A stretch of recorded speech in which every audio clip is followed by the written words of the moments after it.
Cholesterol इसमें basically कई सारे जो हमारे बॉडी के अंदर जो पार्टिकल्स होते हैं उसके अंदर कोलेस्ट्रॉल को सर्कुलेट किया जाता है, जिसमें एलडीएल पार्टिकल जिसे कहते हैं। एलडीएल कोलेस्ट्रॉल बैड कोलेस्ट्रॉल होता है।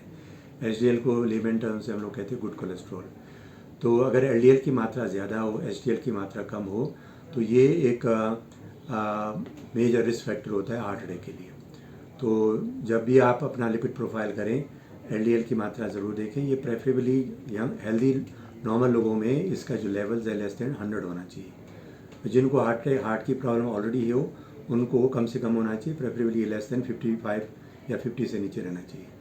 दूसरा होता है ट्राइग्लिसराइड। जिन लोगों में ट्राइग्लिसराइड ज़्यादा हो, एचडीएल की मात्रा कम हो, वो हाई रिस्क ग्रुप में आते हैं। जनरली इस तरह की जो एबनॉर्मल लिपिड प्रोफाइल रहता है उन लोगों में ज़्यादा रहता है जिनका बॉडी वेट ज़्यादा है, चलना फिरना कम है, डायबिटीज़ है। तो ये एक जिसे हम कहते हैं मेटाबॉलिक डिसलिपिडीमिया या डायबिटीज़ के चलते जो लिपिड प्रोफाइल जो हाई रिस्क टाइप की जो लिपिड प्रोफाइल रहता है, डायबिटीज़ या जिनका वेट ज़्यादा है, जिसे मेटाबॉलिक सिंड्रोम भी कहते हैं, उस तरह के मरीज़ों में ज़्यादा रहता है।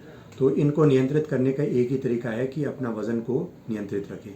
और वज़न तब नियंत्रित होगा आप खाना कम खाएंगे और अनहेल्दी चीज़ें जिससे वेट बढ़ता है, जैसे शुगर, स्वीट्स, रिफाइंड ग्रेन जिसकी मैं शुरू में बात कर रहा था, उनकी सेवन कम से कम करें, चलना फिरना बढ़ाएं।